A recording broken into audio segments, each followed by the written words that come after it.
Mid type में रखना, ज्यादा कम रखोगे तो मूव नहीं होगा, ज्यादा ज्यादा रखोगे तो बहुत ज्यादा मूव हो जाएगा। बाकी बात करें अगर आप जनरल सेंसिटिविटी की, तो जनरल में आप जितने भी खेलोगे आप उसी में प्रो बन जाओगे। ठीक है, प्रैक्टिस के ऊपर डिपेंड करता है। बहुत लोग बहुत ज्यादा सेंसिटिविटी में खेलते हैं, बहुत लोग बहुत कम में खेलते हैं। और अगर आपको सेंसिटिविटी का पूरा एक वीडियो चाहिए तो आपको आई बटन में मिल रहा होगा, आप जाके देख सकते हो, या फिर मैं डिस्क्रिप्शन में लिंक भी दे दूंगा। मैंने बना रखा है सेंसिटिविटी के ऊपर। आगे बढ़ते हैं कंट्रोल्स के ऊपर। तो यहाँ पे एम को आपको ऑलवेज रखना है डिफॉल्ट पे। लेफ्ट फायर बटन को अगर आप 3 फिंगर प्लेयर हो तो आपको रखना है ऑलवेज। ठीक है, इससे यहाँ पे लेफ्ट में एक फायर बटन आ जाएगा, जिससे कि आप थर्ड फिंगर से उसको फायर कर सकते हो जब आप AWM स्नाइपर ये सब चला रहे हो। ठीक है, 2 फिंगर वाले प्लेयर्स इसको ऑफ रख सकते हैं, क्योंकि आप एक ही फायर बटन से करोगे। लेफ्ट वाले हाथ से आप स्क्रीन को इधर उधर जॉयस्टिक ये सब करोगे। ठीक है, होल्ड फायर टू स्कोप आपको ऑलवेज ऑन रखना है, क्योंकि आप स्नाइपर को जैसे ही आप फायर बटन पे क्लिक करोगे आपका स्कोप ऑन हो जाएगा, और स्कोप ऑन होते ही आप उसके ऊपर एम लेके जैसे फायर बटन को छोड़ दोगे आपका वो गोली फायर हो जाएगा। क्विक वेपन स्विच बटन, ये जो बटन दिख रहा है आपको ये वाला है। अगर आप इसको ऑन रखना चाहो, अगर आप 3 फिंगर 4 फिंगर खेल रहे हो तो ये आपके काम आएगी। आप AWM से फायर करोगे या फिर किसी भी गन से फायर करोगे, और इस पे क्लिक करते ही आपने जो लास्ट बंदूक लिया था वो वाला आ जाएगा। AWM के टाइम में आपको काम आएगा। उसके बाद आता है यहाँ पे क्विक रिलोड बटन। तो ये भी आप 3 फिंगर 4 फिंगर आप अपने हिसाब से कर सकते हो। 2 फिंगर खेलते हो तो डायरेक्ट गन वाले बटन पे ही क्लिक करके आपको रिलोड करना पड़ेगा, क्योंकि आप इतने सारे बटन 2 फिंगर से तो कंट्रोल नहीं कर सकते। रिलोड प्रोसेस ऑन क्रॉसहेयर जो है इसमें आपको दिखा देगा कि आपका गन रिलोड हो रहा है आपके क्रॉसहेयर में। इसमें से इंपॉर्टेंट अगर बात करें तो ग्लू वॉल स्मार्ट थ्रो अगर आप ऑन करोगे तो आप ग्लू वॉल पकड़ते ही ऑटोमेटिक आपका ग्लू वॉल थ्रो हो जाएगा। परमानेंट ग्लू वॉल बटन भी एक शायद बटन होता होगा यहाँ पे ग्लू वॉल का। जब आप गाड़ी चलाओगे तो आप वन हैंडेड करना। इन गेम टिप्स सिंप्लीफाइड कर रखा है मैंने। एलिमिनेशन नोटिफिकेशन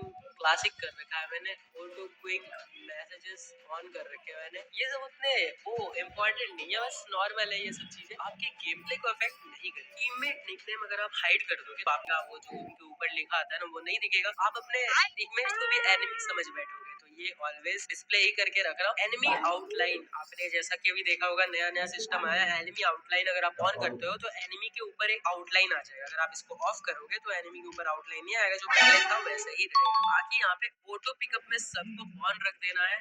डिस्प्ले में आते तो डिस्प्ले जो होता है ये मेन चीज होता है। ठीक है, इससे आपका गेम का परफॉर्मेंस आपके डिवाइस के हिसाब से आप सेट कर सकते हो। लो एंड डिवाइस में ये वाली सेटिंग अगर आप रखोगे तो आपका फोन ब्लास्ट हो जाएगा। अगर आपका डिवाइस लैग नहीं करता, बहुत अच्छा डिवाइस 6GB 8GB रैम का है, तब जाके आप अल्ट्रा पे जाके ये सारी सेटिंग्स को ऑन कर देना। शैडो ऑफ रखोगे तो शैडो नहीं आएंगी, थोड़ा सा और स्मूथ चलेगा। हाई रेजोल्यूशन को भी ऑफ कर सकते हो। FPS ऑलवेज हाई में रखना, क्योंकि FPS बहुत ज्यादा इंपॉर्टेंट है।